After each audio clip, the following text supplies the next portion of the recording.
Hey folks, John K. here. Quick disclaimer, this is the first podcast that I've recorded on the road. We just got back from a tour doing some house shows in Portland, Maine, Scranton, Pennsylvania, and Pittsburgh, Pennsylvania over last weekend. And while in Portland, Maine, we scheduled a stop off at Gateway Mastering Studios, home of the infamous Bob Ludwig, probably the most decorated mastering engineer in the country, maybe the world.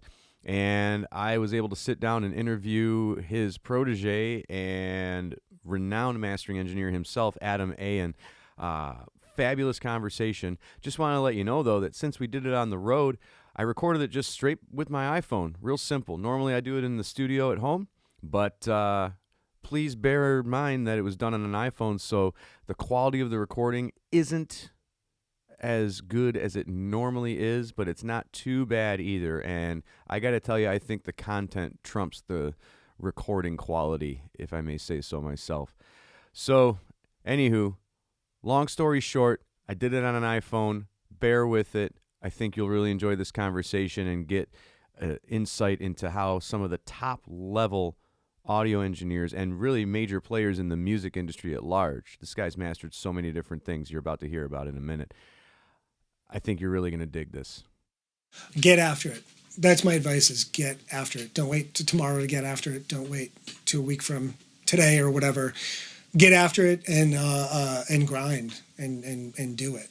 And I think that's all I can say, is just get after it and do it. Welcome to Get After It. My name is John Kay, and I am a professional musician, record producer, and lifestyle entrepreneur. In each episode of Get After It, I talk with an inspiring person with a powerful message to help you discover how to realize your true potential and become your most authentic self through positive intention and purposeful action. I'm truly grateful to those of you listening right now. So without further ado, let's get after it.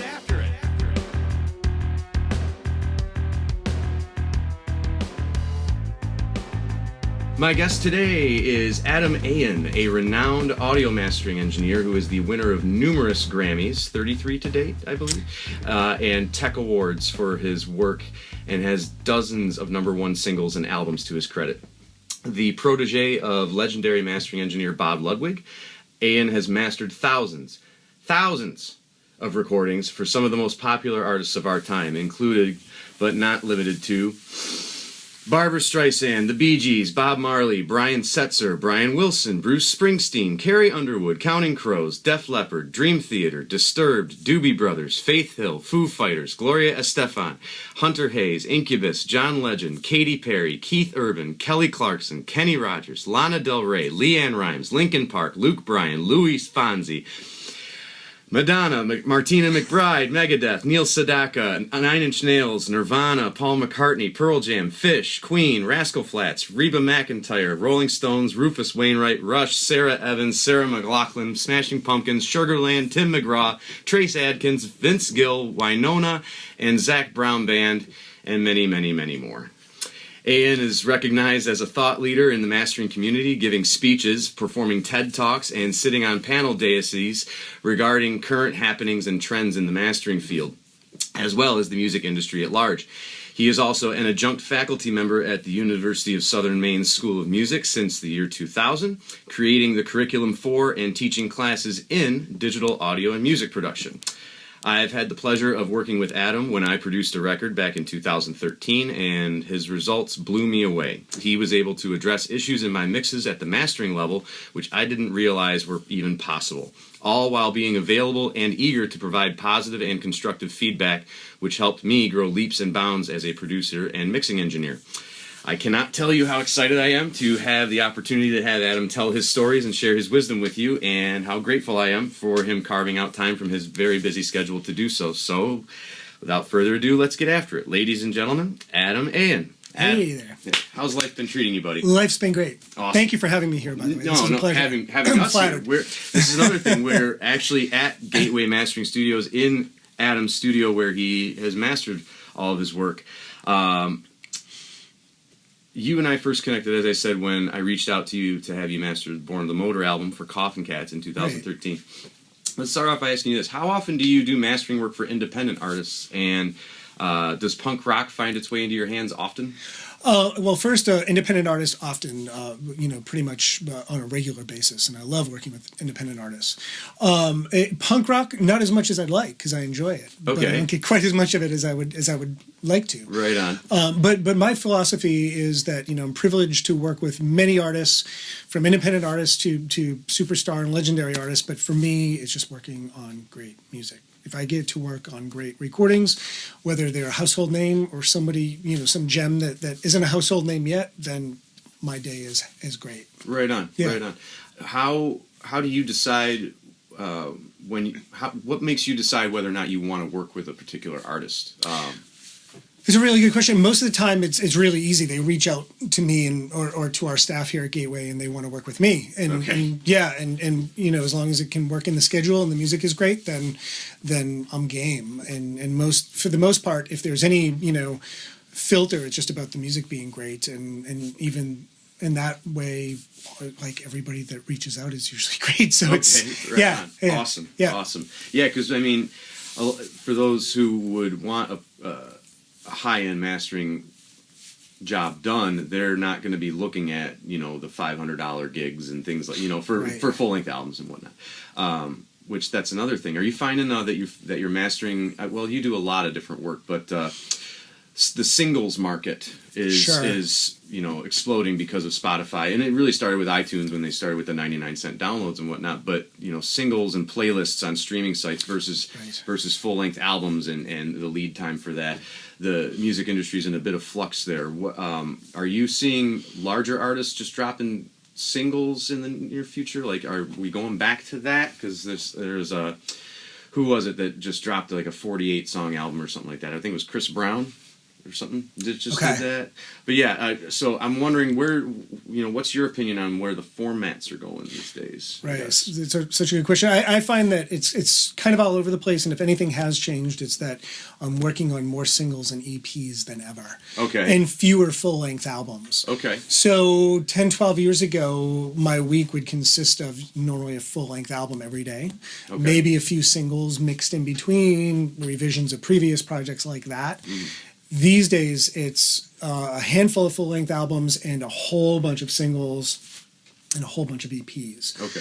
And it runs the gamut. It's not just independent artists doing that. It's not just major record label artists doing that. I feel like hopefully every artist is figuring out what works best for their model and what their fans want and are trying different things. But certainly it's much more common to work on a lot of singles. Awesome. Oftentimes those singles turn into an EP or a full length, but there's more of that on my schedule now than ever. Right on. Yeah. Right on.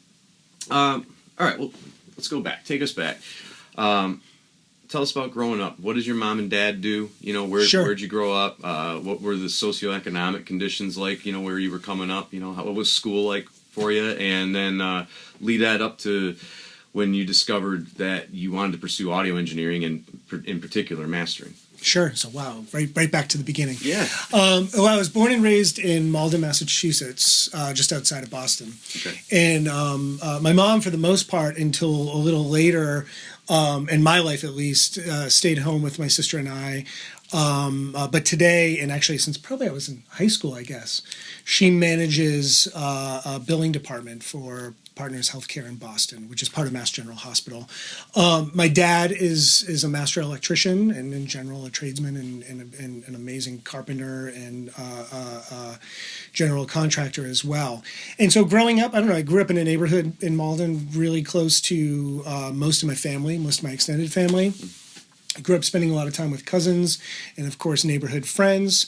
And to fast forward a little bit to my interest in music, as probably as early as 9 or 10, I was listening to a lot of music. I had discovered MTV. I was a huge MTV kid at that point. Mostly was fed by music that was on MTV or on FM radio, but I would say MTV was even more of an influence on me than FM radio as a young person. Right on. The first record I ever bought was Joan Jett and the Blackhearts, I Love Rock and Roll. The first record, at least, that I bought with my own money.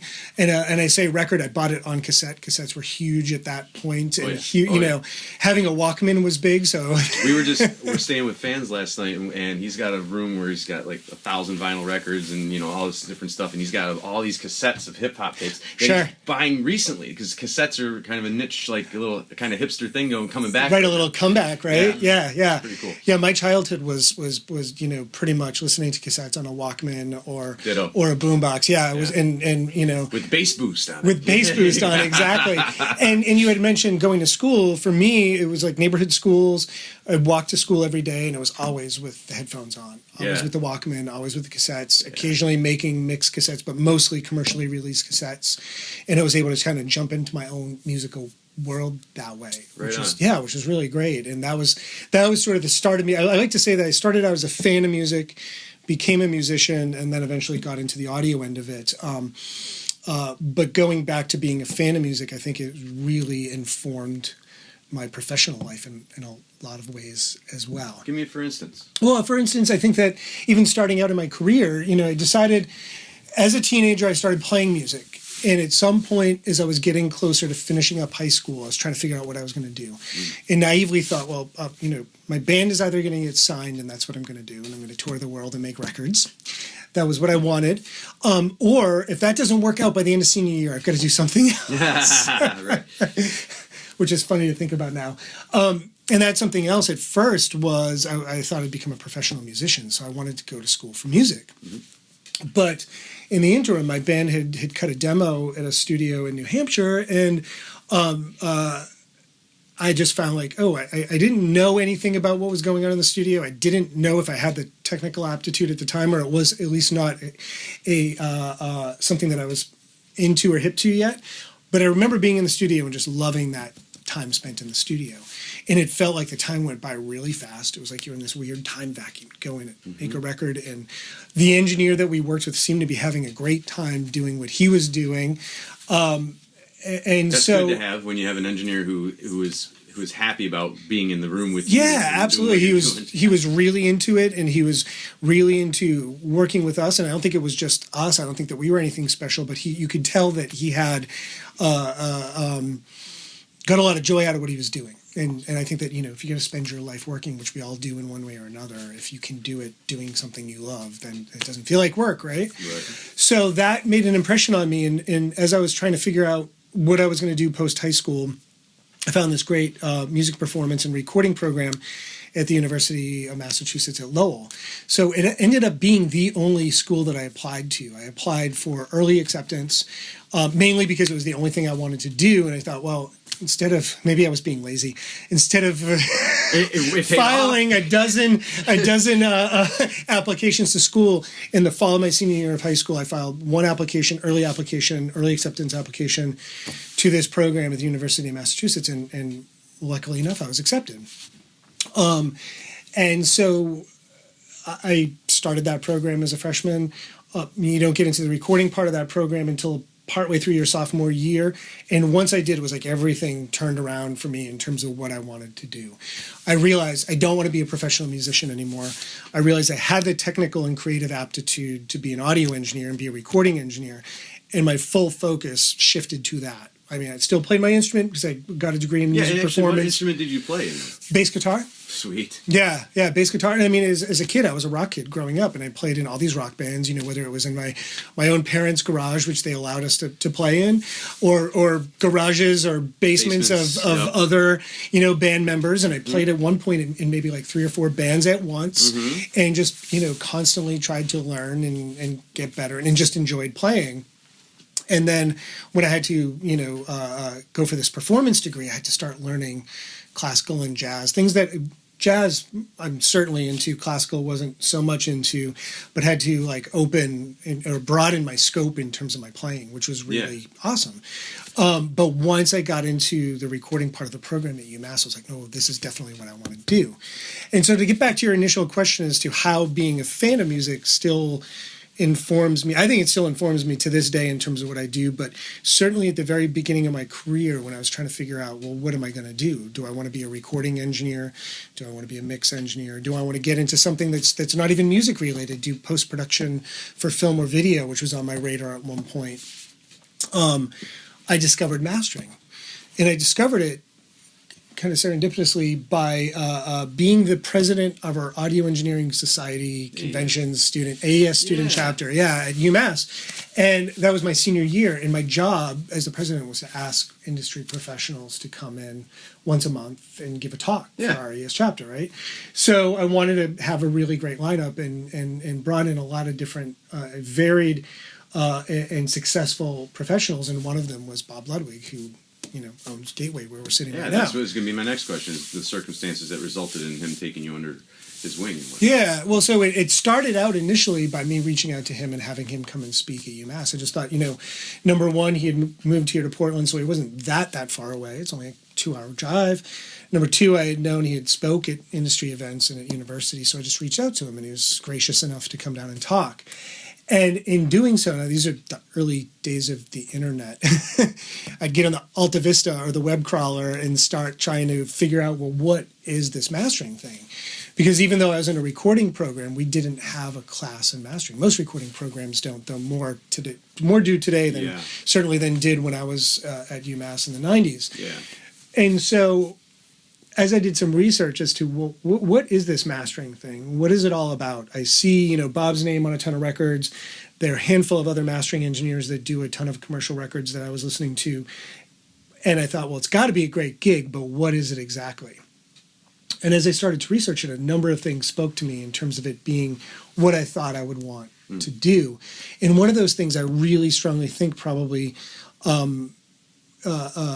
coincides with my music fandom in the sense that a mastering engineer affects the recording as a whole. And I just loved listening to music. My entire life, I still do. I still listen to tons of music, but as a kid, walking around with the Walkman, listening to music all the time and just, letting it wash over me and taking it all in, that's kind of what we do as mastering engineers. Mm-hmm. There are some things I miss about being a recording engineer. I miss, the art and the craft of putting microphones in front of sound sources. I miss delving deeper into the overall production and being able to, make adjustments on individual tracks. That's something that I do miss. But I don't miss that as much as I love affecting the recording as a whole. And I think part of that speaks to the young music fan in me when I was a kid is I can pull up, you and I worked together a few years ago, I can pull up your mixes and affect the whole thing and hear the whole production. Yeah. Some recording engineers might spend a better time of their career working on bits and pieces of recordings and being as, part of the overall jigsaw puzzle with the entire recording.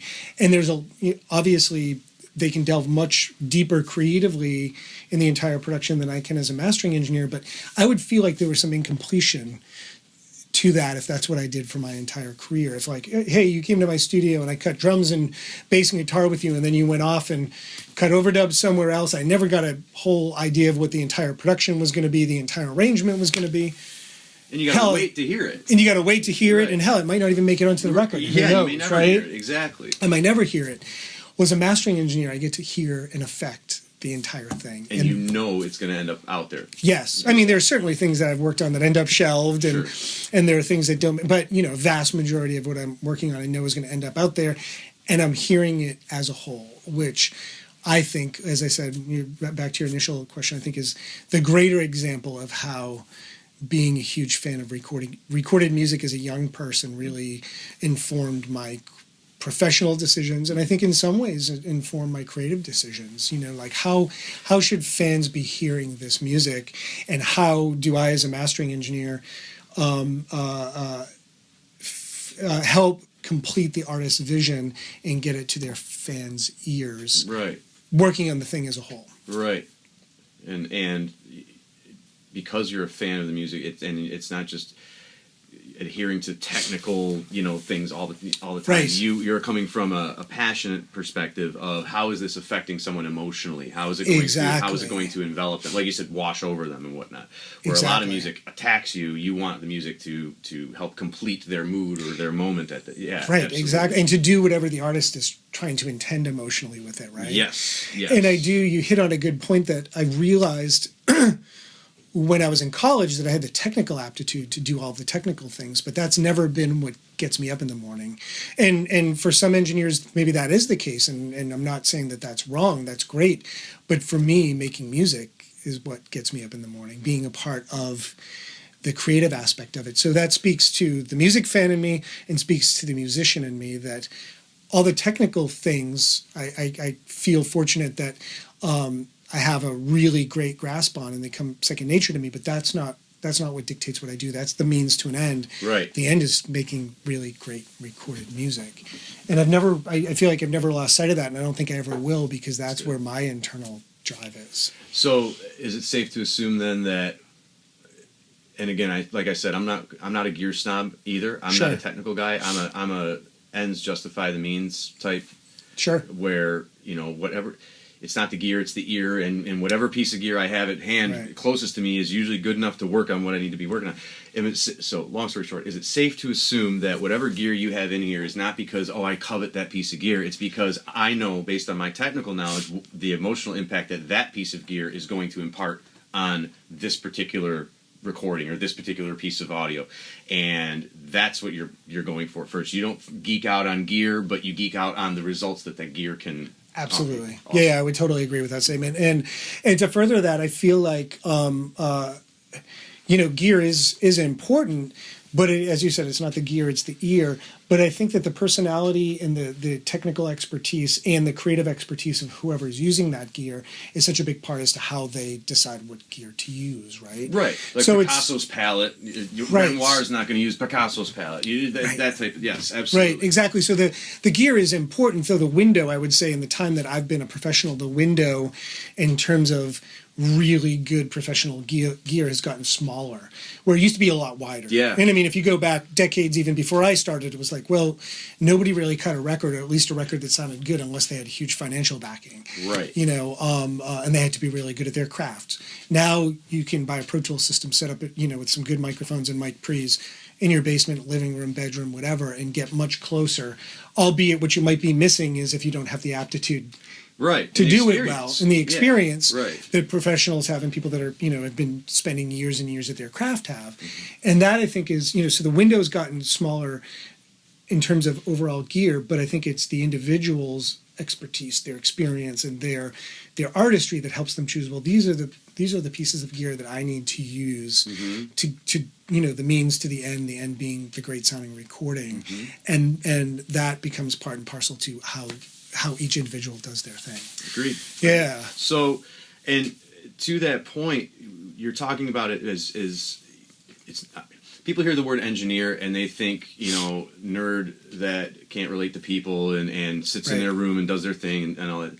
But for me, it's more the artistry of it. Okay, and you're talking about, based on your experience and your technical expertise, how to manipulate things from in an artistic way. So a lot of people think mastering's mastering, and it's make it louder, right? And so rather than, and what they'll do is they'll get bids or prices at different places and go with the least expensive, thinking it's going to be the same result. Because quite frankly, when I was shopping for Coffin Cats mastering engineers, I definitely had you in mind and Bob and everything, and I gave him, hey, here's Bob's price, here's Adam's price, here's Ted Jensen down at Sterling Sound, here's Howie Weinberg out, and but we went with you because we went, he's a younger cat. He's more informed on what's going on musically today. Not necessarily, but I'm just saying, it felt more comfortable to go with you because you were going to receive their music in a different way than Bernie or Howie or Ted or Bob. So I think that it's important for independent artists to understand that when it comes to mastering and even mixing, quite frankly, because a mixer is to music as a framer is to art, right? when you're choosing a mixing or mastering engineer, don't compete on price, because these are different artists that have different sonic landscapes that they create through their work, and it's best to listen to some of the bits of their work that they've done in different genres, different styles, to get an idea of, I don't want to say tendencies, because to have Sure. every artist has their particular tendencies, but the overall sonic landscape that you like to put out, and so that's why we ended up going with you. But that's really great to hear. Don't compete on price. Exactly. Don't compete on price. And I know, it's hard because ditto. it's getting a little hot in here. I mean, it's tough because, things have changed so dramatically in the record business. It's so different now. Budgets are so much smaller. And, I agree with your statement wholeheartedly, and I'm going to expand on it in a second, but I also can see where an artist is in a tough spot to come up with a budget that's reasonable to make a record. And you've got to look and see, well, how do I do this? But what I find is if you make your decisions dictated solely on price, you always end up disappointed. And that doesn't even just apply to what we do. Right. That applies to most things in life. Yeah, exactly. Buying a new sound system, buying a new TV, buying a new car. Right. Yeah. And I tend to be, and it's interesting because I'm a very practical person in general.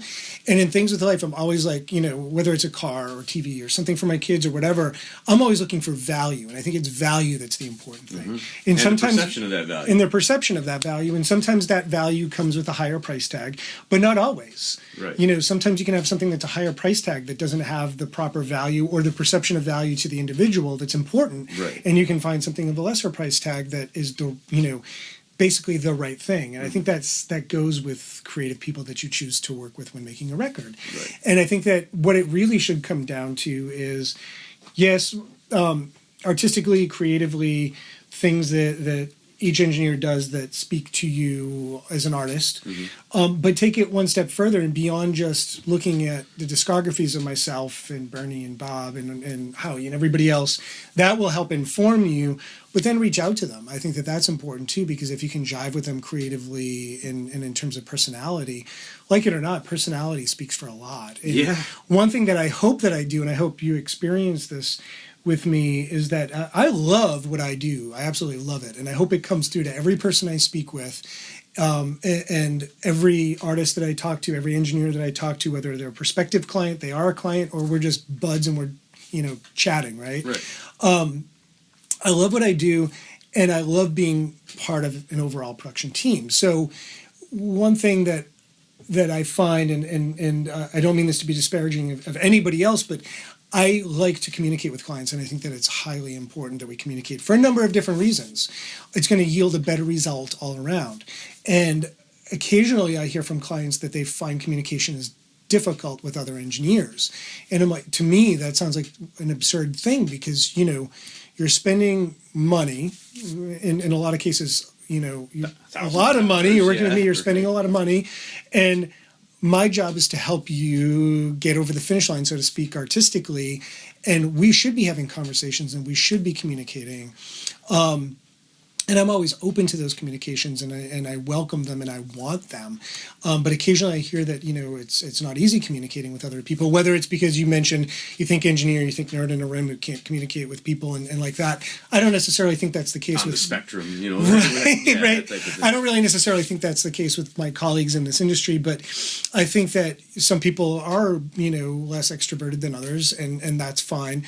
But I feel as though this is a service industry, this is a creative industry, and I should be open to discussing, aspects of every project with every client and getting them through their project in the best way possible and making it the most positive experience as well. Yeah. I think there's there are some engineers that also, there's ego, there's attitude, there are other things that just don't speak to me whatsoever. It's sure. like every day I get to get up and make great records, and I love what I do, and I want it to be a positive experience for myself and for my clients, and I try and I hope that comes through to everybody that I work with. And that in itself, I'm not saying, hey, work with me just because I'm, a nice guy and I'm positive. Right. Obviously, my creative aptitude and my output, I hope, speaks for itself. But I just feel like, if we're making records, why would you want to be in any situation other than that? Right. So I think, and that may be different for each artist in terms of what kind of situation is comfortable for them. But if you're going to be making a record and you're going to be spending a lot of money mastering or on a mix engineer or a recording engineer or a studio, look at what they've done, make sure that you like what they've done, and they have a breadth of work that speaks to you, but also reach out to them and talk to them and make sure that they feel like the kind of person you want to work with. Is there a common misconception that a lot of musicians have regarding mastering that nags at you? There's a common misconception that I'm not sure how common it is, but you had mentioned it, so it's certainly common enough. The misconception that mastering is just about loud. Correct. What we do is so much more refined and finessed than that. Loudness is a part of it, and is a big part of it, especially the late 20th century and 21st century, of recorded music. Yeah. But for me, loudness means loudness with as much musicality as possible, and not loudness just for loudness' sake. Mm-hmm. But there's so much more depth to what we can do for any given recording that goes above and beyond loudness. So technically speaking, the loudness thing is probably one of the greatest misconceptions that irks me a little. And then the other is this notion of communication. Sometimes somebody does reach out to communicate with me, and occasionally you get that they may be a little timid about it, and they get on the phone with me or on email with me, or we meet in person if they happen to be around, and realize, like, I want to communicate with you. And I think that might be a misconception of mastering, is that there's a communication barrier. I don't want that barrier to ever exist. Well, that's quite frankly, I think that it has a lot to do with the fact that the mastering techniques and the skill set required to be a mastering engineer, historically those cards have been held close to the vest in the professional mastering communities. Is that fair to say? I think that's fair to say, sure. So it's kind of a mystery, to a lot of people of what really happens in the mastering process. Like I've even reading books on mastering. Until you do it or you have a mentor or somebody that can show you the ropes. It's a difficult thing to wrap your head around, I guess, for some people. So that could be there. I want to come back to you starting to work with Bob and becoming his protege, because you invited him to speak. Yep. And then when does he talk about the circumstances leading up to where he goes, "Hey, Adam, come on, let's work together," or is it more a nascent thing? Yeah, well, it was actually it's interesting, because I asked him to come and speak, and then because I had done that research and realized, I think mastering might be the thing I want to do. I had to complete a 4-month internship to finish up the program at UMass. And so as it led up to the time where he was going to come to speak, I reached out to him again and said, "Hey, I have to do this internship, and I'd love to do that with you." And the end result ended up being what we tell people on a very regular basis, because we get asked this often, do you do internships? Was, "No, I'm sorry, but we don't do internships for a lot of different reasons." So I said, "Okay, well, thank you for considering that." And I ended up interning in another studio in the Boston area.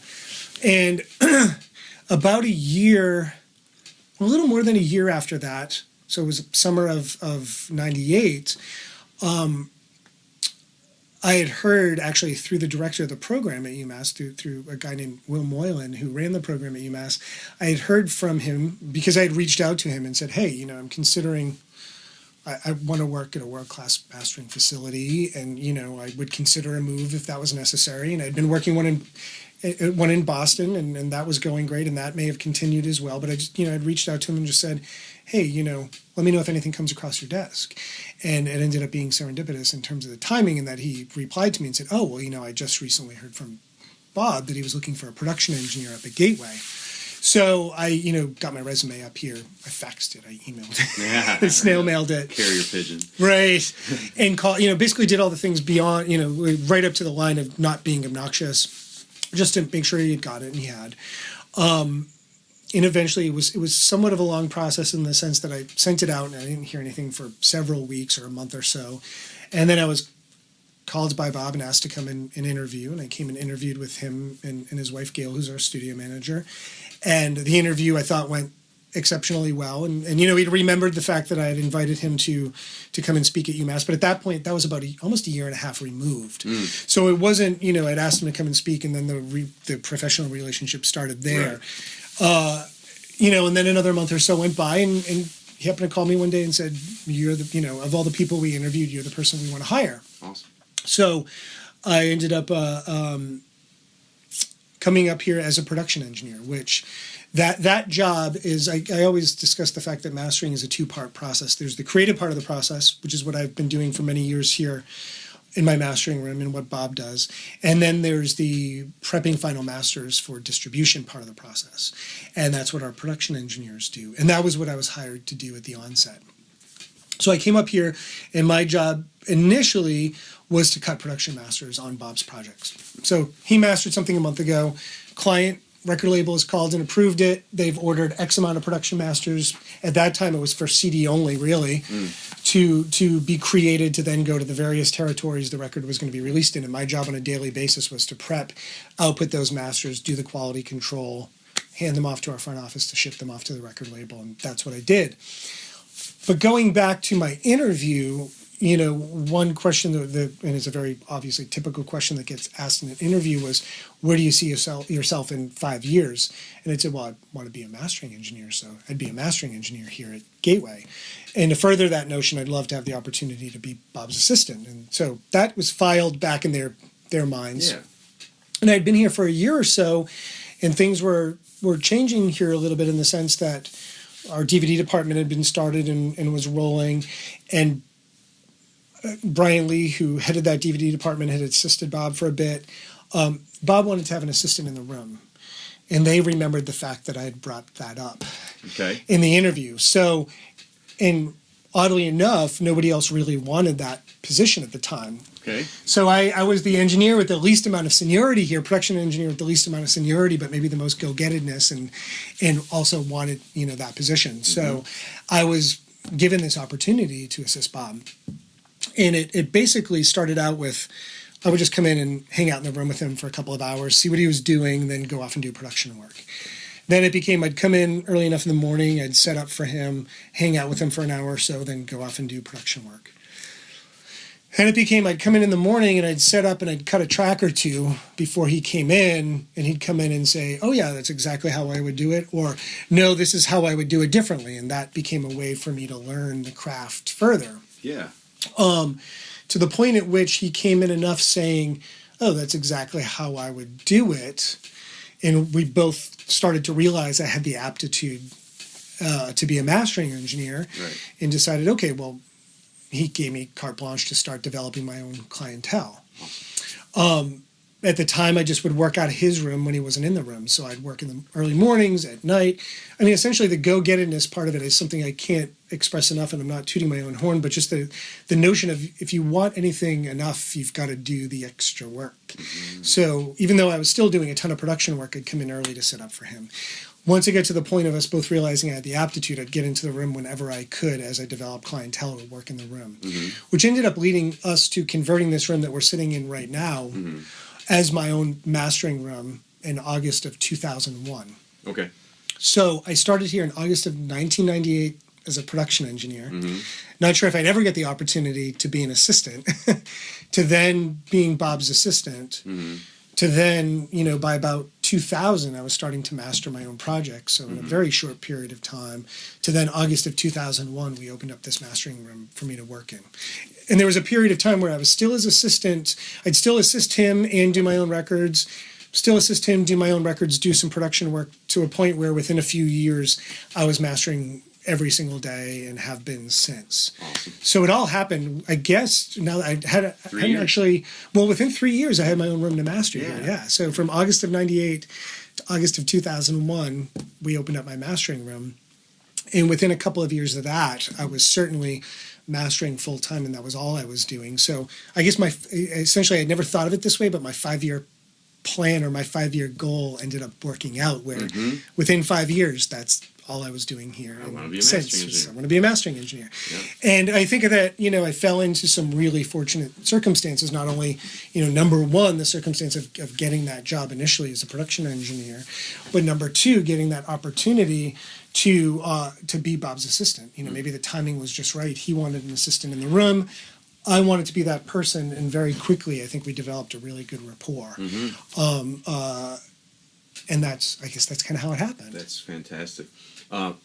So, what would you say are some of the intangible qualities of Bob's approach to mastering, which you believe have informed and shaped your skill set? Sure. Rather than add this here, do that. Right. Some of the soft stuff. Some of the soft stuff, and I think the soft stuff is actually the hard stuff. Really, is the most important stuff, right? Which is why I'm glad you're asking these questions. One of the things that I remarked upon the most that really struck me and stuck with me the most that I still will always hold and hold to this day is open-mindedness in a number of different ways. But I'll give you the biggest example of open-mindedness that I think is super important for anybody that works with clients in general, but certainly for us mastering engineers, was the open-mindedness to take what a client was looking for and be willing to do it, even if your instincts, or I should say, even if it went against your instincts. So I recall, one of the first times assisting him where a client sent in some revision notes that, instinctually didn't feel right to me, and I don't think instinctually felt right to Bob. But I mean, number one, we're a service industry. Let's get the client there. Number two, even though instinctually it doesn't feel right to us, let's try it. And finding out enough times that when you would do those things, you would get the perspective, you would get what the client was looking for, and that would become part of your tool set moving forward. And what's funny, let's try it. That is such a helpful phrase for any audio engineer or musician to keep in their tool pouch. Is so much time is spent in bands, in studios, arguing over whether or not something will work. The best way to find out if something is going to work or not is to try it. Right. Okay, so you're going to save a lot more headache and a lot more time to simply try it. Okay, even if it's a bad idea, you don't know it's a bad idea until you try it. So, exactly. And as soon as you try it, you go, oh no, I'm sorry. I'm sorry I even came up with that idea. It was horrible. Rather than bicker and argue about it with egos getting involved and whatnot. So exactly. And you probably, as you're saying, you could have tried it and either found it to be an utter failure or a success in less time than you would spend. Exactly. So it's putting ego aside and having the willingness to try things. And to drill a little deeper into that also means just the willingness to try new things on a daily basis, even if they're not dictated by a client. Just, I might not, this isn't working out. Something's bothering me about, say, a mix. What should I do with it? Well, some mastering engineers might just say, well, that's something I can't fix in the mix or change.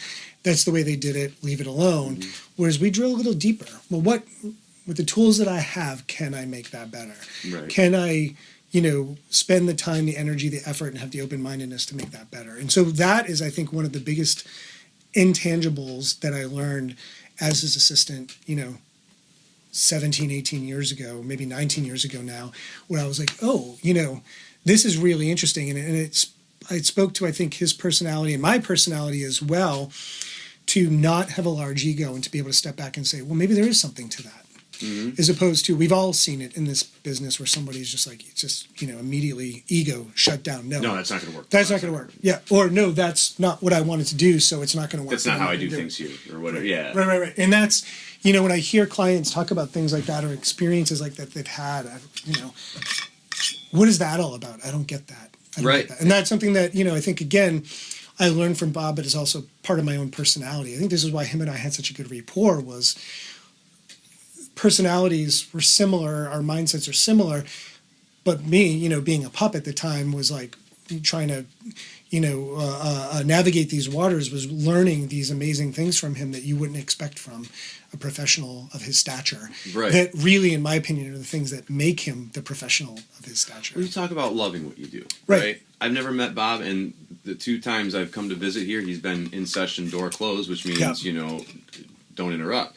But every single picture I've seen of that man, he is beaming. Right. He is beaming. And there's no way a guy with that smile that often is unhappy doing what he's doing and can't talk to people. And so you're talking about, does your love come across? It's both of you guys here. It's both of you. He sets the tone, obviously, and has helped shape and inform what you're doing. But it's like you said, your personalities are part of what make this a world-class mastering facility. It's not just the results. The results are informed by who you are. Exactly. It's of you and by you. So it's more authentic like that. I like it. Let me ask you this. On which project did you feel that you had finally arrived as a mastering engineer? Oh gosh, that's hard to. That's a really hard thing to answer because oftentimes you feel like you've arrived, and then you realize, what does arrived actually mean? Sure. Yeah, certainly there were some major record label records that I did early on where it's like, oh, I feel like I've arrived. Why isn't the phone ringing off the hook? When I was first starting out, because I don't know that there is an arrival. I think it's just a journey the whole way through. I like it. Yeah, I think it's just a journey the whole way through. I don't think I've ever felt like I've arrived in any way, because I think you can always learn something new, And the best thing you worked on is the last thing you worked on. Right. Yeah, exactly. I get it. Exactly. I get it. Okay. So in a nutshell, tell us about your process. When does a day typically start for you? How long do you generally work? And, how do you get in the zone? Sure. So my day usually starts at 10 o'clock in the morning. I might work to, say, 6 or 7 o'clock, sometimes later than that. Are you up before then? Yeah. I'm up way before then. I'm usually up sometime in the 6 o'clock hour or early 7 o'clock hour. Get my kids to school, get my dog walked, go for a run, come here at 10 o'clock. Right on. So I usually have a couple of hours of things that I've gotten done and things I want to do, need to do, done out of the way before I step foot in the door here. So sessions start for me at 10 o'clock.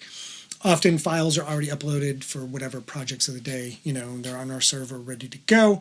I get right into it. There's often a hit list of things that need to get done. If it's a full album day, maybe I'll knock out a few singles before I start the full album, focus on that, and then anything else is gravy at the end of the day in terms of what I can get done for other clients that particular day.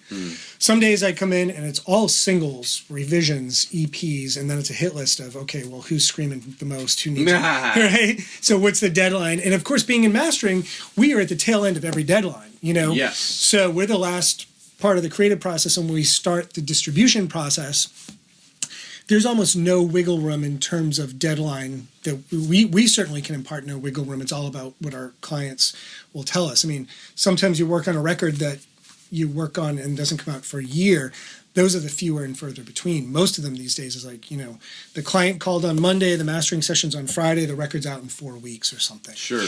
And because all of the creative time, presumably, I'm assuming this is the case, has been focused on songwriting, cutting tracks, mixing, and any delays that have happened, that have cushioned within the overall schedule have been pushed through all those parts of the process. Now there's very little room for extra time for mastering. Got it. That makes sense. So often I'll come in and be working on things that there'll be a hit list of things to do, and who needs their thing first. This thing's going to be on the radio tomorrow, or the artist, today's Thursday, the artist plans on releasing it as a single on Friday.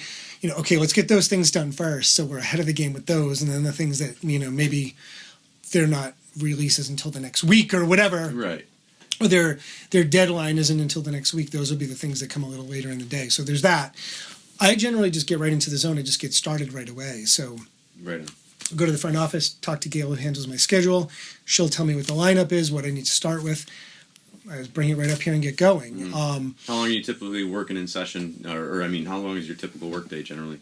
Usually 10 to somewhere around 6 or 7 o'clock. Sometimes longer than that. So a typical work shift. Basically a typical work shift. You hear these nightmare stories, these stories of, these 24-hour sessions and things like that. You hear about it in recording studios and whatnot. I don't know how that translates to, mastering and whatnot. Because as an engineer myself, I don't want to be sitting in a chair for 12 or 16 hours, usually beyond 10 hours, it's diminishing returns beyond that point. Exactly. So it's a thing of, monitoring your ear fatigue level and, not burning yourself out on it and whatnot. So it's refreshing to hear that you have essentially a typical work day where you're working like a mid shift after being able to do your home life and stuff in the morning. I'm the same way. I get all my stuff done for me before noon, and then from noon to 7 I do my work, and then from 7 on it's either family time or with my lady. So right on. Yeah, no, that's really important, and I try to keep it that way. And I have, I can kind of make the decision as to if I want to work a longer day, if a project comes up that's on a tight deadline that I really want to do. Gail is fine with me choosing one way or the other. Sure. It always ends up being, do you want to do that or do you not want to do that? Do you want to, go home and be with the family, which I always want to do, but in this business, if a client who's, a return client or a new client that I want to work with, I'll make those sacrifices. But for the most part, this is as close to 9 to 5 as it gets in the record business. And which is great. Yeah, which is great. And, I've always said that occasionally when a client attends, if it goes late, I will often say when we've gone, and 10 hours is usually about the mark where I never get ear fatigue because I don't listen super loud and this room is really well balanced. I get mental fatigue. Yeah. And at some point, if a client is here, things are going longer than expected or as long as expected, and it's getting into the 7 o'clock hour, 8 o'clock hour, I'll often say to the client, if we need to keep going, that's fine. I'm game to keep going. But we are at a point of diminishing returns. You're going to get less of me. So if we're just going to keep going for the sake of going and being strong and powering through, just know you're going to get less of me. Right. The same billable rate, though. Yeah, right. Or let's try to factor in some time tomorrow morning. You're in town. I can shift a few things around, have Gail shift a few things around. Let's pick up tomorrow morning and do that last 2 or 3 hours when you're going to get 100% of me. Sure. And, it can go either way. It really depends on what the deadline is. Like, oh no, my flight is first thing tomorrow morning. I can't do that. Or no, the artist is in Australia and they need to hear it. There's a time difference issue. And, sure. Okay, well, let's power through. But if not, there's, we don't need to, feel strong and tough by powering through when you can get more of me tomorrow morning. Right. And I think that that's important. And it's hard in this business to have that mindset. It's even harder when you're tracking because there's a big difference between, mastering, it's post-production. It's out of real time in the sense that I don't need to wait for you to feel like that magical performance is in you. And, right. And you're on a roll as a performer. Okay, we need to keep rolling, and that's one thing in the recording side of it. But on the mastering side of it, we're more dictated by the deadline than the magic moments. Yes. Aside from, you're not going to get as many magic moments out of me when we get beyond 10, 11, 12 hours. So to that point, how do you know in yourself when you've finished mastering a song, when it's done? Oh, that's a really great question. I know when it's done if I can sit back and listen to it and not want to grab something and make a change. Cool. Okay. Easy. That's it. That's just, again, getting back to that as a music fan kind of thing. If I can sit back and I can listen to it, enjoy it, get that emotional response I should be getting from it without feeling like something could be better, then it's done. As simple as that. Oh, right on. It's funny that you say that because mix engineers have a very hard time not touching it again. And so I guess that's an even tougher question for a mix engineer to answer is when you know it's done and it's mix is never finished. It just has to be put out. Like, okay. Right on. They have infinitely more things that they could do, but I do think that good mix engineers know when it's done. And they mix probably in the same way. And they mix aggressively and they know when it's done and they know when, it could be more blue or more green or more whatever, but it's done and it feels right. Is that what do you think in terms of colors when you're working? Sometimes I don't. I can't remember what that actual thing is where some people actually do see or something like that. Yeah. I certainly don't have that, but sometimes I just think. Sometimes I talk in colors maybe a little bit more. Not necessarily where I would say to you, more bass means more blue or something. I don't think that way, but just sometimes when I sort of off the cuff talk about what we're doing. That's why I asked. I just wanted to piggyback on that. Yeah. You've mastered music for some of the biggest artists of our time, as already described earlier, and your list is long. Is there a bucket list artist that you would love to work with that you haven't yet? It was Paul McCartney. And you got him. And I got him. But I got him on a live record. I would love... Shucks. I would love to work on a studio record for Paul McCartney. Okay. But and so that's one. I got him, but I got him on a live record. Would love to do a studio record. Prince is another bucket list artist who I've never done anything for, and unfortunately he's passed. But I would love to do anything in his catalog. He's probably second to the Beatles. One of my favorites. You enjoy reading? I do. I love reading. Have you read Touré's "I Would Die for You"? How Prince became why Prince became an icon? Is that the new one or an older one? It came out, and I want to say I literally have it right here. Awesome. And the reason I ask is because I literally just last week took a Prince biography out of the library, but I haven't read it yet, and I don't know if it's the same one. This came out. It's a short book. It's very short. 2013. 2013. So this may not be, and we're looking at not the. If I saw the jacket, I might know. Right. Yeah. It's tough. But it's fantastic, and it's less about. I'm going to put it on my list because I certainly want to read it. Yeah, if you love Prince, it's fantastic. Questlove, who is a Prince historian, has said this is like the definitive book about. Oh, awesome! Yeah, I will. it's fantastic. If that's not the one that I already have that I plan on reading in the next week or so, I'll pick that one up Awesome. too. Yeah. Awesome. When I read, I highlight passages that are relevant to Sure. what I do, and then I type them in my book notes, and so. That's fantastic. So yeah. Let me ask you this. We were talking a little bit about the vinyl boom, the niche Sure. vinyl boom, and there. I know you've done a lot of talks about loudness wars. I'm not going to get into any of that. That's old hat. But there's still a community of musicians that are analog purists, versus digital. Sure. And I remember speaking with you before that you hardly ever get tapes sent in for mastering anymore. It's very, very, very, right? very few and far between now. And you also have done talks on the quality of digital and the myriad benefits of going digital versus analog. And Yes. can you just kind of nutshell that real quick, because I don't want to run out of too much time here. But Sure. But I kind of speak to why people should maybe not be so reticent to, I don't want to say abandon analog, but to explore digital options and to be more comfortable using digital and not think of themselves as not making real music or that umbrella, if you will. Yeah, no, and I think it's interesting because there are a lot of layers to peel back on that. Right. At the onset, I'll say that, we're sitting here in my studio and I have a lot of wonderful analog technology that I could use on a daily basis, even with digital mixes. So in a wonderful tape machine when the tapes do come in. Several years ago, I started to discover, somewhat by design and somewhat by luck, that digital, for me, was so on point and finally there that I could do all my process completely digital now.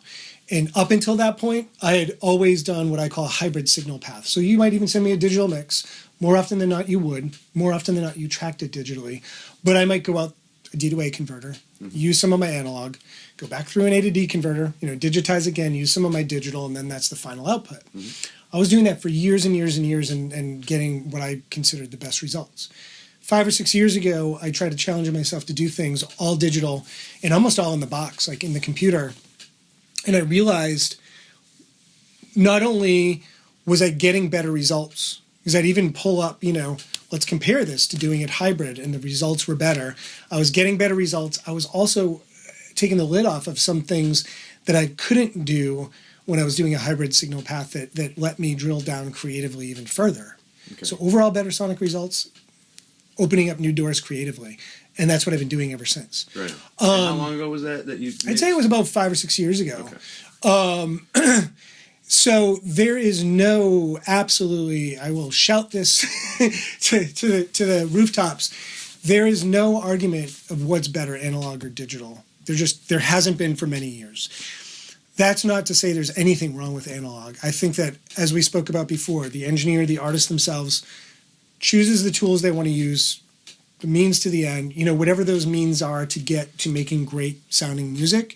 If you choose to use analog tape, if you choose to use an analog console, if you choose to use analog components, whether or not in conjunction with digital, you know what, let's just say it though, in the 21st century, everything's going to end up digital no matter what. Right.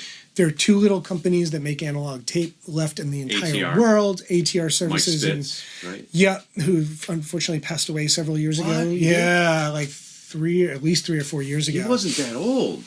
He was not, and it was. Oh, man, he's a very wonderful. He was a very, very wonderful person and friend of ours. And I had the opportunity when I was interning at Welcome to 1979. They had an audio engineers summit, and he came out. Oh man! Yeah, he came out and he built and maintained all of our machines for us. And he was a very private person, so nobody, or at least outside of his inner circle, knew that he was sick. And it was one day he passed away. It was a real bummer. But before he had passed away, he had built one of the 2 tape manufacturers left in the world. So think about that. Like, if either one of them or both of them go out of business someday, no tape is being made. So, but all that aside, I think that there's no argument as to which one is better. They're all colors and tools in your toolbox to choose from, however you want to do it. That said, the recording of digital audio, if you want to think about multi-track, digital audio, as long as you're doing it 24-bit, and certainly if you're doing it, say, 96 kilohertz 24-bit, sonically can be better than analog. Not to mention the fact that there are all these analog tape machines in the world where the experts that maintain them, the Mike Spitzes of the world, the Chris Maras, Shout out Chris. Yeah, they are fewer and further between. So if, as a musician, you're like, I've got to record analog and I'm going to go to this studio to do it, or my friend bought an analog tape machine, if it hasn't been maintained properly, if it hasn't been gone over, if it's not maintained regularly, it's never going to sound as good as digital. Right, and you're if just it is, it will sound great. Using it at that point, just be able to say, "Hey, we use da da da da da." Right. To where I tell people listen to my stuff now that I'm producing, and they're like, "Oh, this sounds great." What studio did you use? I go, "I at my home studio." Yeah. It's just in my office. I mean, when you got what sealed that for me, quite frankly, was Prince. Mm-hmm. When he presented the Song of the Year award to Gautier, right, for somebody I used to know. Yep.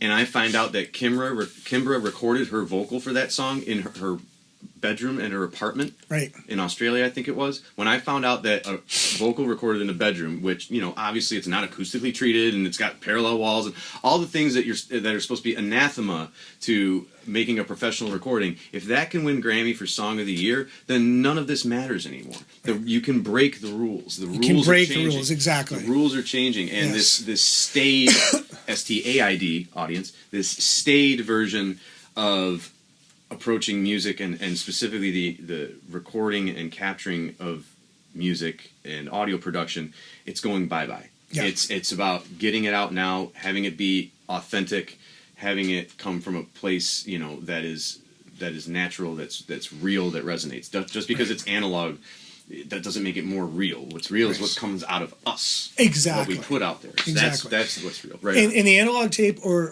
the digital hard drive are just places, repositories to put that. Okay. And digital does that exceptionally well. Now here, I mentioned there are so many layers to this and we won't have time to get into all of them. But where I think this analog versus digital argument, discussion comes from is more about how you use the tools than the tools themselves. And this is what nobody's really drilling into. They're saying, well, I make real music if I make it on analog tape.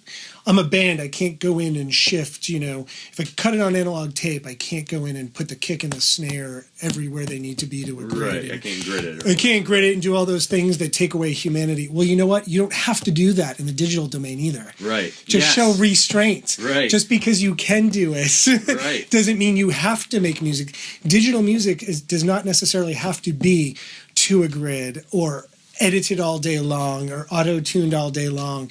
Those are things that humans are doing with the digital tools. And they're doing it as a matter of course. Yes. And to quote Eric Seraphin, Mixer Man, we should do nothing as a matter of course. Yes. There are certain things that you do, obviously, but yeah, you always it's a new project, new things. I'm going to learn something new. Even if I think I know exactly how I would approach this, I need to pretend I don't know anything about it and approach it from a new place. Right. Makes sense. Right. Several years ago, to that point, I was privileged enough to be on a panel with Phil Ramone. Awesome. And Frank Filippetti. Oh, Phil Ramone, too. He passed away several years ago.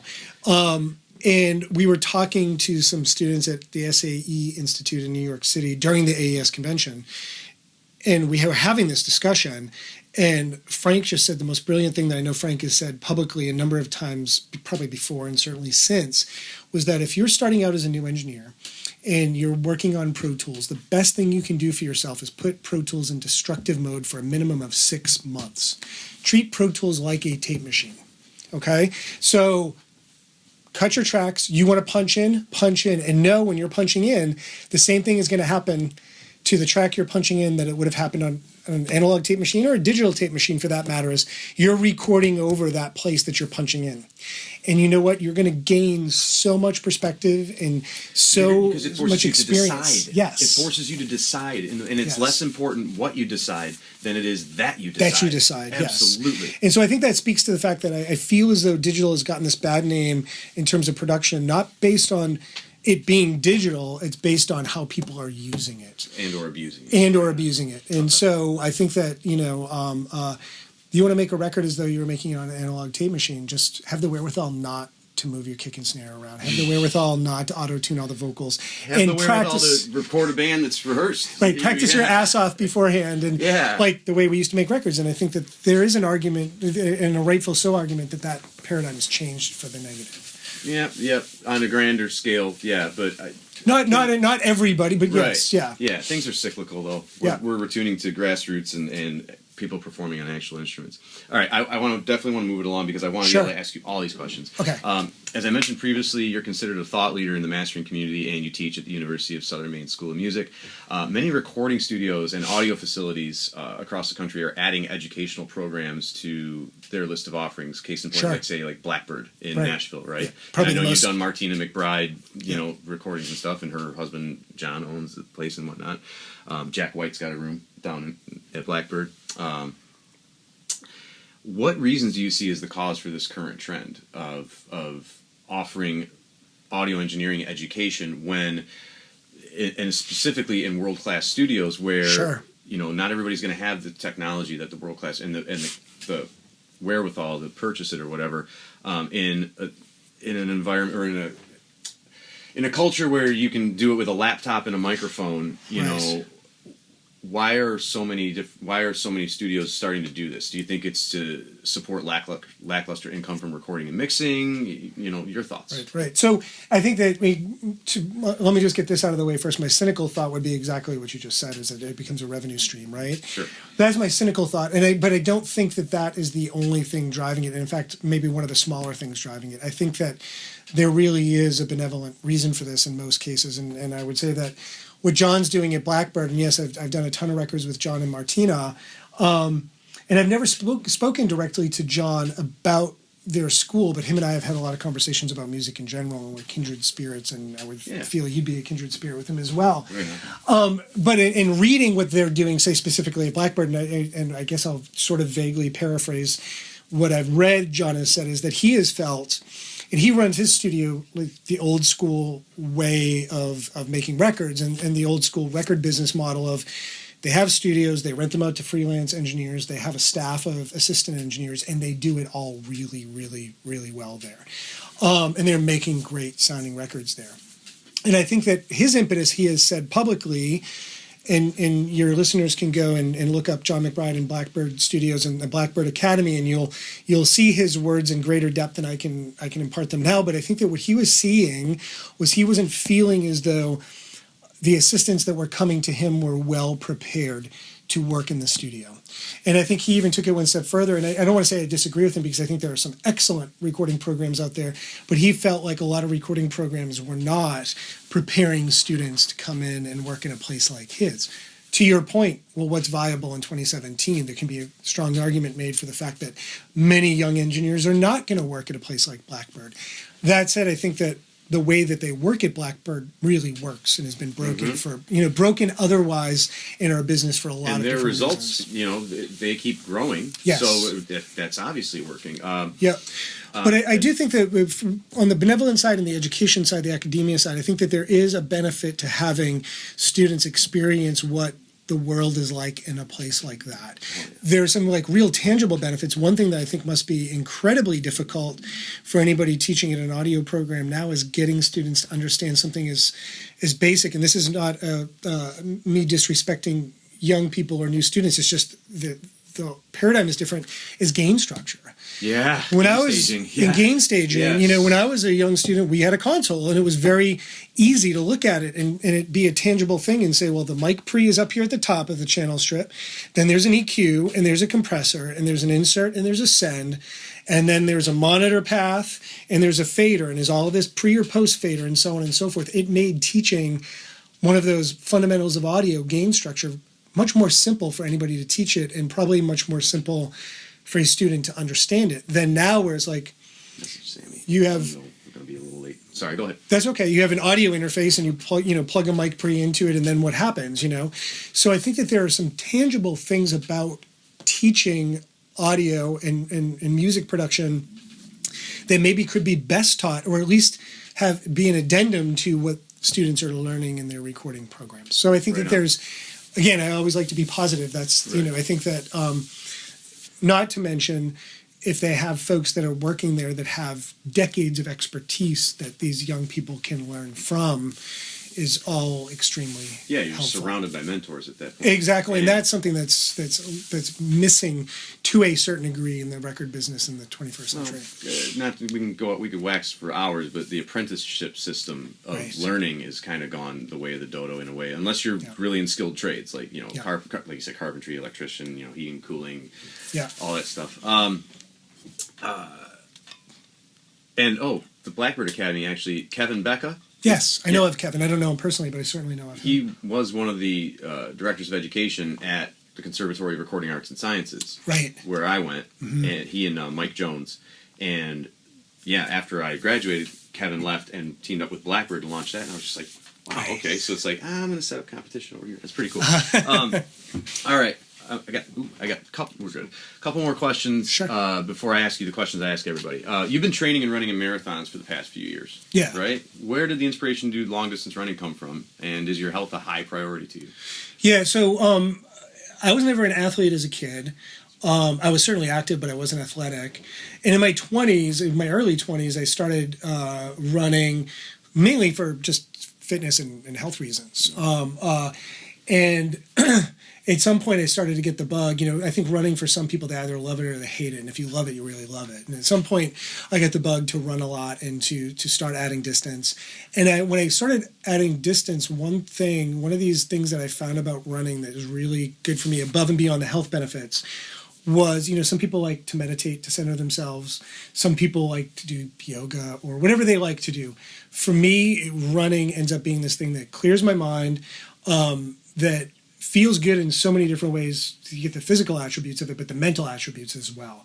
So I discovered that when I first started running longer distances in, say, my 20s, that when I would get 5 or 6 miles in, when I should be feeling like the worst is when things would really start clicking.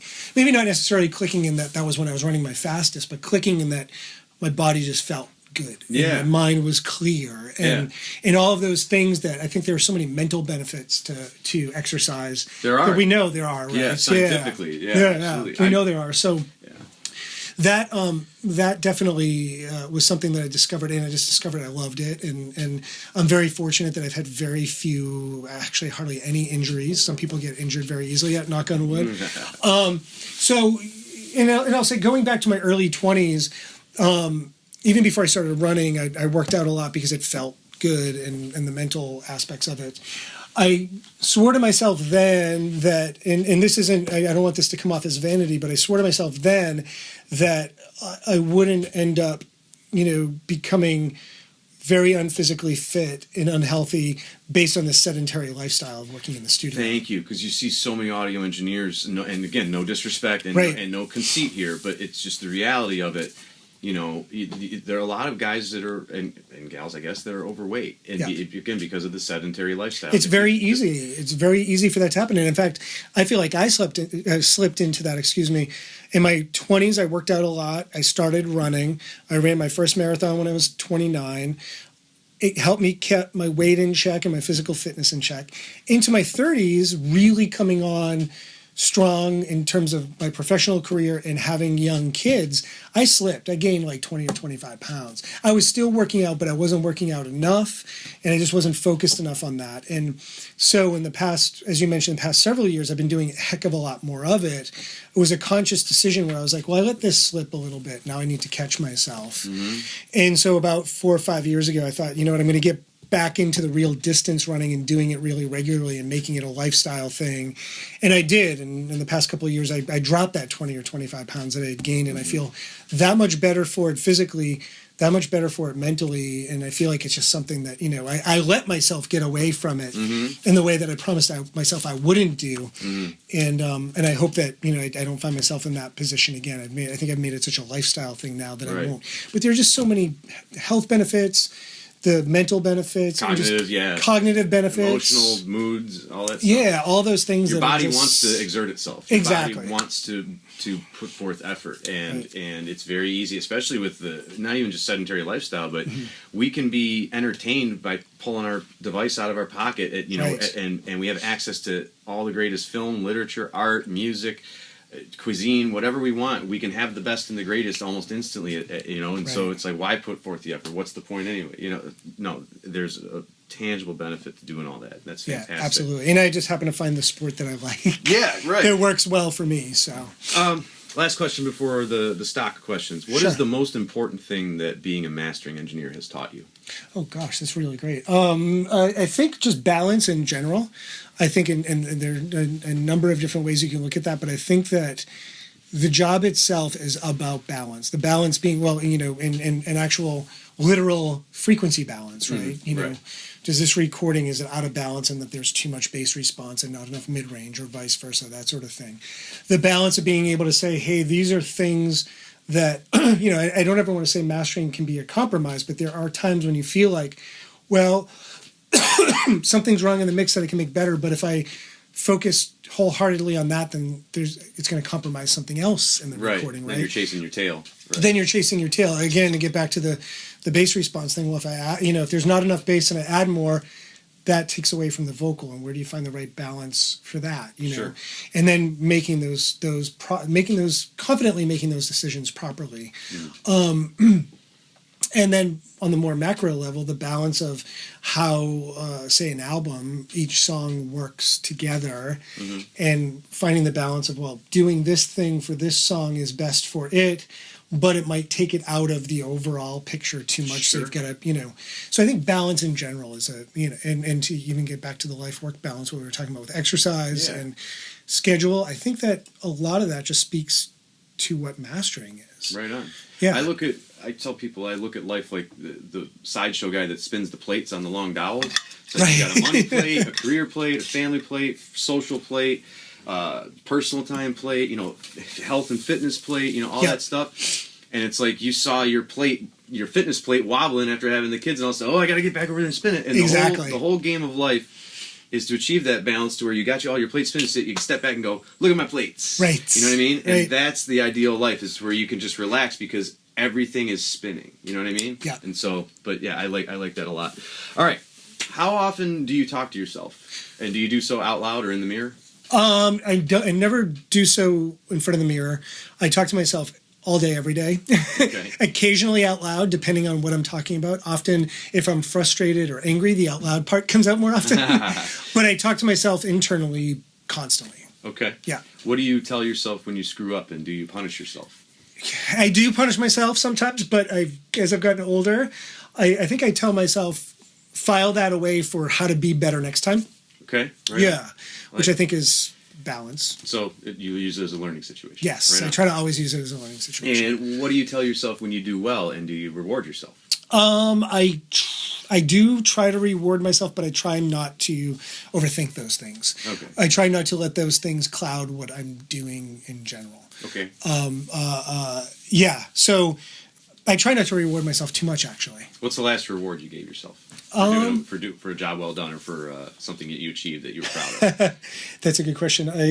Maybe going out to dinner with my family for something that went well. Nice. Yeah, Nice. that to me is the kind of reward that I try, and try to make it a whole family thing. That's excellent, because it helps bring them into your life, and it's hey, I don't just do this for me. I do it for I do it for us. That's excellent. Right. That's excellent. How do you relax? I run. Okay, right on. Right on.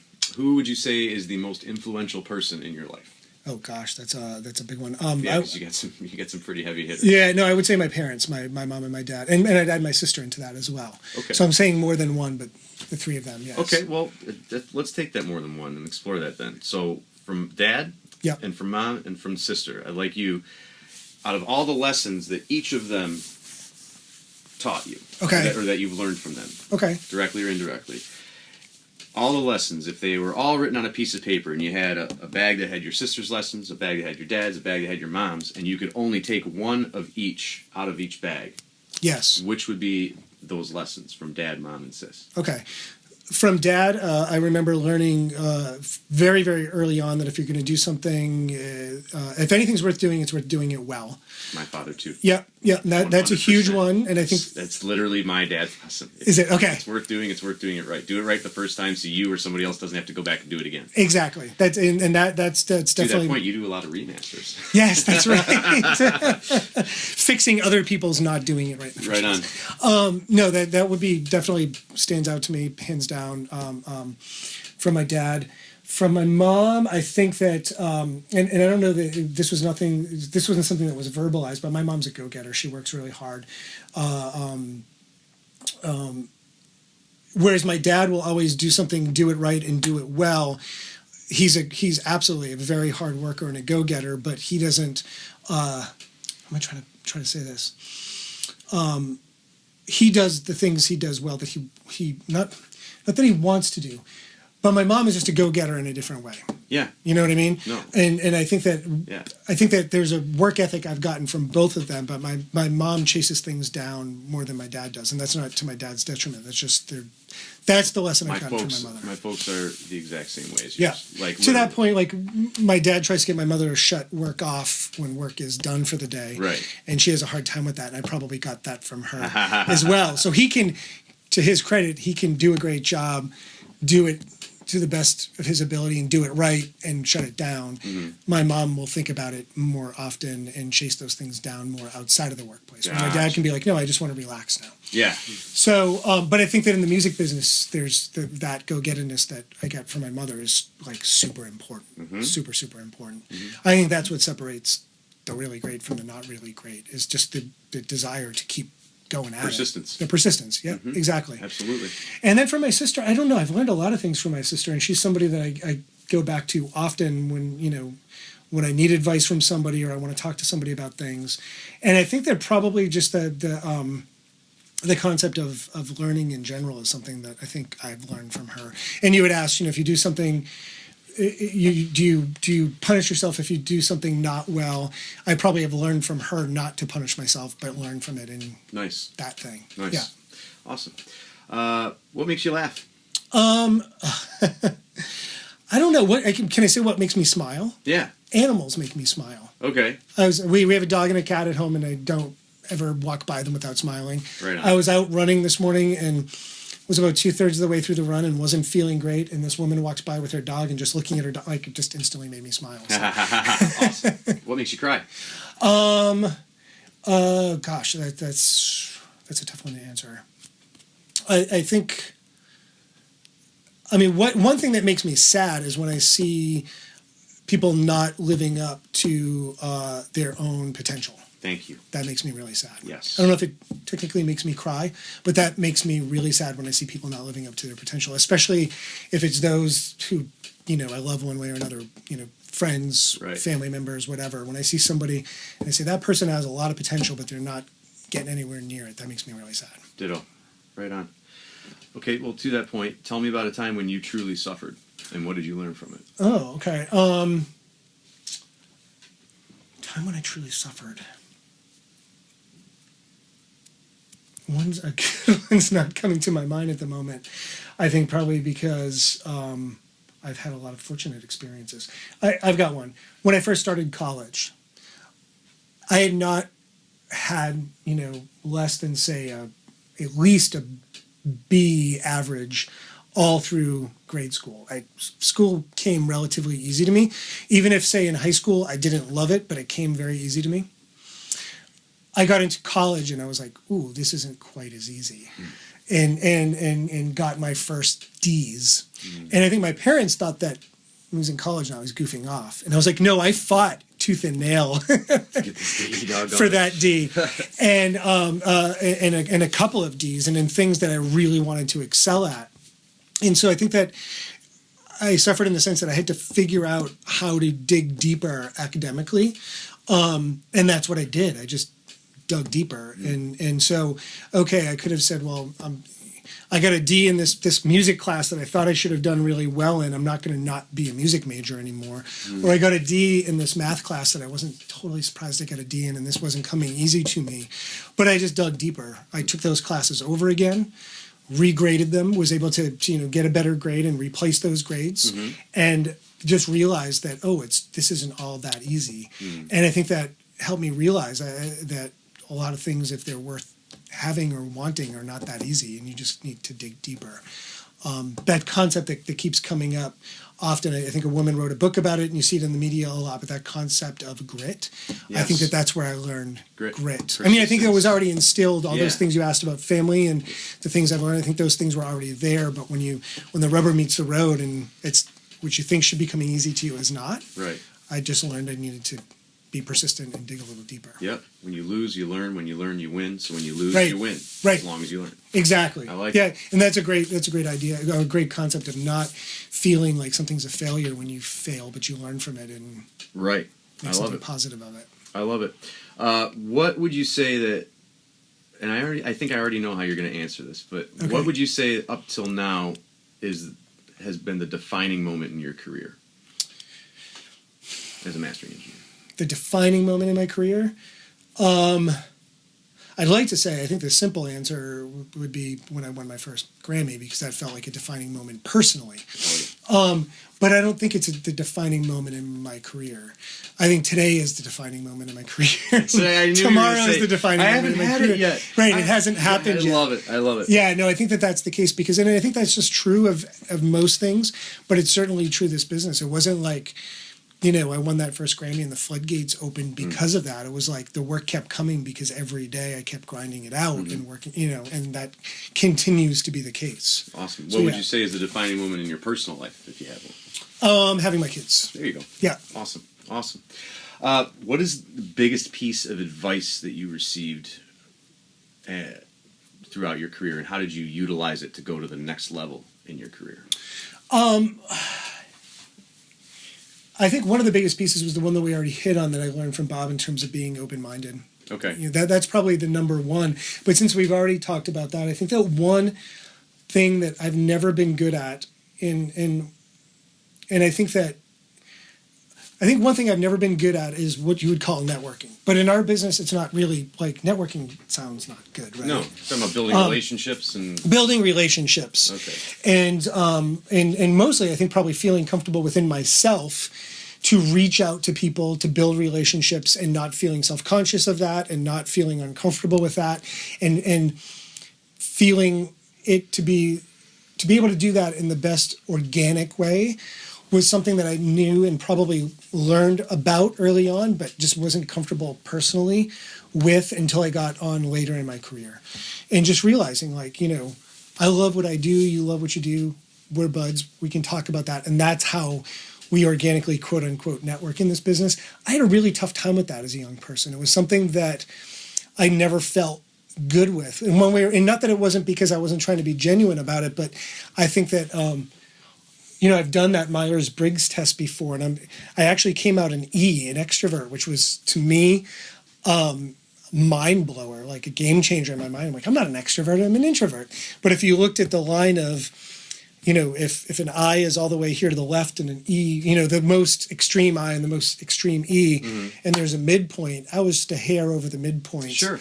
Onto the E side. Right. And when I looked at what being an extrovert really means, I realized, like, well, actually, I kind of am. You asked if I talk to myself. I do all the time, and sometimes out loud. And sometimes I think about problems externally, which is really what being an extrovert is about. It's not just about being the life of the party and super sociable. That's part of it, but it's also thinking externally.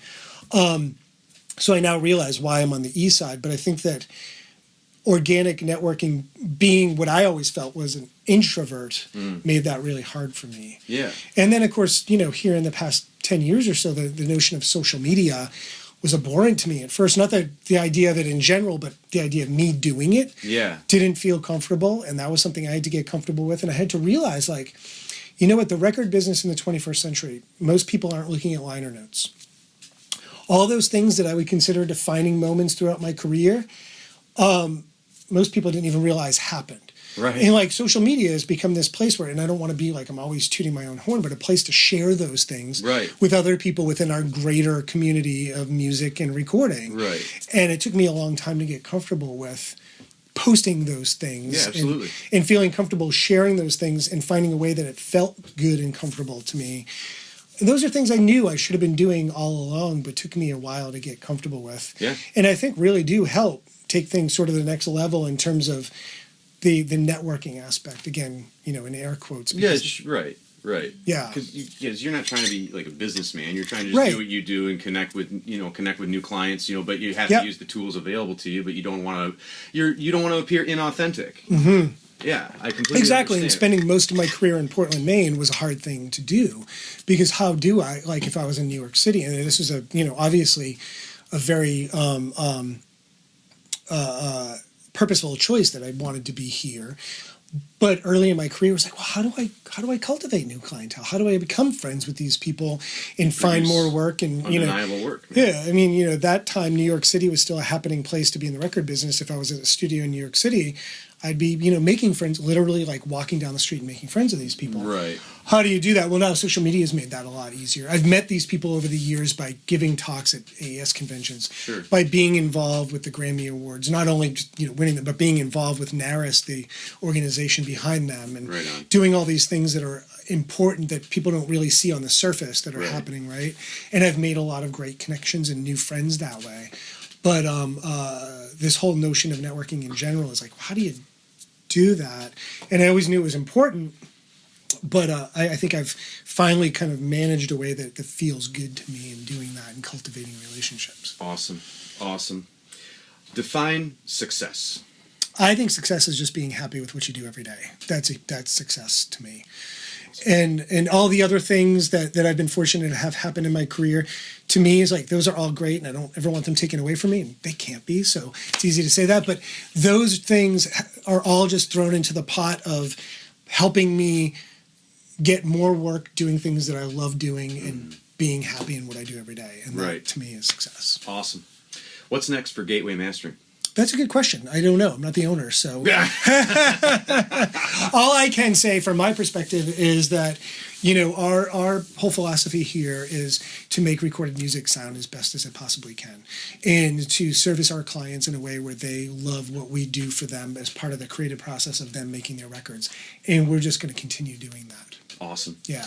What's next for you in regard to your growth as an individual? As an individual, I don't know. That's a really good question. I think that finding, you talked about the spinning plates. I feel in the past couple of years I've figured out, like I can't quite step away from them and look at them and be like, oh, my plates are spinning. But I think that I've gotten very close to keeping those plates spinning in a way where I'm not missing out on anything. So I get good family time. I get good professional time. I get to do, the things I want to do, which mostly are running and like that. And I've been able to do all those things. So I think that maintaining that balance is what will help me continue to grow as an individual.